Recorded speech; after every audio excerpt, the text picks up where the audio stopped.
Well, that was fun. Today is day 24. I've already recorded this live, but for some reason it did not save in the vague book. So we are going to record this again so that we can get this up for you into the guides so that we have it to track. All right, so today is day 24, and I want to start with a question that you need to answer honestly. You ready? When was the last time you reached out to your past client just to see how they were doing? Not to sell them something, not to ask for a testimonial, not a pitch for a new offer, just a genuine check in to say, hey, how are things going since we worked together? How are you doing? What's going on in life for you? Drop the number of weeks or months in the comments. So let's be honest. Was it years? Was it years for some of you? Here's what I know about these numbers. The longer it's been, the more money you have sitting unclaimed in your past clients. Yes, there's money there. That's gold in them there hills, right? Not because those clients do not want to work with you again, but because you haven't given them a reason to think about you and a reason why they need to work with you again. So today we're going to talk about how we change that topic. We're going to keep them coming back. It's the goal. Here's a number I want you to think about. It costs 5 times, yes, 5 times more money to acquire a new client than it does to retain an existing one. That's 5 times. That's insane, right? And most people spend the majority of their marketing energy trying to find new people while completely neglecting the ones who've already known them, loved them, trusted them, and have already experienced the results from them. Your past clients aren't just your former clients. They're warm leads who have already said yes to you once. They are the referral source because they know exactly what you do and who needs what you do. They're potential repeat buyers who are far more likely to invest in you. And they're going to invest again, and they're more likely to do that than a cold prospect who's never invested in you the first time. And the sad thing is, almost nobody calls them. They just let them sit there cold. You probably think about them, right? You probably think about those past clients, but you don't think about that you could still continue to work with them and serve them. Let me talk about what retention looks like for each of you. For the coach, retention looks like a genuine check-in with the past client.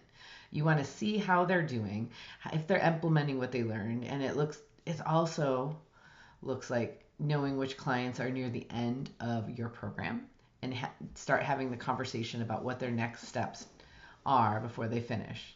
It looks like having a clear pathway from your signature program to your next level offer, so your best client always has somewhere to go with you.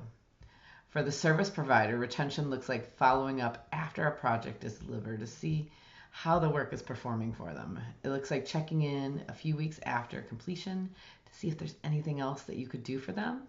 It also looks like being the first person that they think of when the next project comes, or if they hear somebody in their sphere has a problem like theirs and they need your help. So you need to keep that continuation of the relationship going instead of disappearing on them after delivery. And it doesn't have to be all the time. Just set a reminder. It could be a quick email, just thinking of you, how you're doing, or a quick text, just thinking of you, how you're doing. Those reminders are easy to do in any of the software you're probably using. For a product creator, retention looks like following up after a custom piece is delivered to make sure they love it, right? First of all, you want to know they love it. It also looks like reaching out before holidays, wedding season, corporate gifting times, so that your past clients know that you have availability for them. It also looks like remembering what they ordered and reaching out when something you create is kind of like a tangential piece for them. People who bought custom work once are going to buy it again, especially if they had a great experience. They just need to be reminded that you exist. For someone who's dealing with energy retention, energy coach retention, energy alignment retention, it looks like checking in on a past client who has graduated from your program. Finding out how they're doing, if they're still feeling the benefits of the alignment, if the alignment's still holding. It looks like offering a possible maintenance session for them, or a tune-up, which sounds like a car, but you know what I mean. Like a tune-up session, just to make sure that impact is still there and they're still feeling what you have to offer. And you want to make sure that you're staying connected after work. It looks like being the person a mom calls when things get hard again because she knows you're going to hold space for her and be there without judgment. In every single case, the check-in isn't a sales call. It's a genuine human-to-human connection, and you won't even be able to fathom the amount of revenue that can come from a natural result like that, because the relationship is the goal, not and the income is the byproduct, and the income is going to come because the relationship is there. It's kind of cyclical, but when you prioritize the human and not the money will flow. All right, now let me talk about the client results tracker. We're going to go over that in a little bit in 3. It's going to feel like a rush, but it's really just you writing down clients you're working on, where they are in your program, are they getting results. I use Fathom. I don't have Fathom on now, obviously, because we're not on a actual call. We're on this. And Fathom tracks what's going on. And I like to look at the notes and pull out pieces from a call with a client. And I drop them into my tracker so that I can see who's where in the process, where they're getting results. And then I link the Fathom notes, and I actually put the minute where that conversation is happening. So that way I can track it and be more of service, but I can also see the results my clients are getting. When you track your clients' results, you do 3 things. You see the evidence of your impact, which is deeply motivating, especially on those days when you question whether you're doing something that's making a difference in people's lives. You identify which clients are thriving and which ones might need a little more support. And if you track in Fathom or Otter or whatever, you can go back and see when and how they were feeling, so you can serve it at a better value. And you have a library of real outcomes. If you've gotten approval, you can take those snippets from that video, and you're going to be able to take those snippets and drop them into your social media and use that as part of your powerful marketing tool. Every result your client gets is a story, and every story attracts someone new who feels a similar way, right? They want the same results. They started from a similar place and they want the same results. But if you're not tracking any of that, you cannot tell their stories. You cannot tell any stories. And the tracker is just an easy way to capture them. Is there one client you can think of right now that you haven't spoken to in more than 60 days who you know you got great results for and they had real results that you should probably be talking to? Think about it, write it down. Because we're going to want to come back to that, because today we're going to talk about our 4 money moves. It's all about the clients you already got, right? And this again is retention. And even if they're past clients, you want to retain them in your sphere, right? Move 1, send a genuine check-in. That's that person we just talked about. Just about that one, that person that you haven't talked to in 60 days that you know you got them the results. You want to do it just a hello, just how are you doing?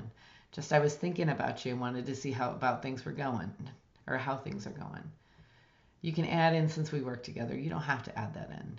You're not going to pitch them. You're not going to have an agenda with the call. You just want a real human connection, and then actually listen to them and what they have to say, because it always comes back to the value. And you can look at that value and you can figure out what you should do for them or can do for them. Move 2, identify your top 3 clients who could upgrade or renew. They're near the end of their program or their project, and you've gotten them some results that are great, and they'd benefit from the next level offer. So this is a step up and a rung up on your offer ladder. If somebody's been using your product or service and may be ready for something more, those are the people we got to think about. Write their names down, put them in your tracker, and start tracking it. Move 3, create that tracker list. We just talked about that above. You want to make sure you're taking any quotes that are essential for them, any feedback they give you, all of that stuff I want to go in the tracker. I like using Google Sheets, or we actually keep it now under our clients and high level, but there's other ways to do it. If you need help with this is something my team is excellent at. Move 4, ask one client today, what would make this experience better? One question. Set a genuine request out there. Not a formal survey, just a human-to-human genuine request for information, a request for feedback. Just a direct question. What you hear back is going to improve your program, improve your delivery, and it's going to make your client connection and client experience that much better. For your personal move today, get the tracker going. Start filling it out. Take the time, put in the energy, and make sure that you're following up with people. We already talked about in previous ones. Follow-up isn't just for new prospects. It's for your consistent customers and clients. You know where the worksheet is. Here is what I need you to walk away with today. The clients you already have are your greatest assets. Not your social media following, not your email list, not your content. The people who are already in your sphere that have said yes to you in the past and have experienced your work results, or the results of your work, are the most important people, and they're your biggest asset. Show up for those people genuinely, track their results, and ask what would make it better for them. Find out who's ready for the next step with you. That was the latest step of Operation Get Paid. You want to keep them coming back. Let's get you paid.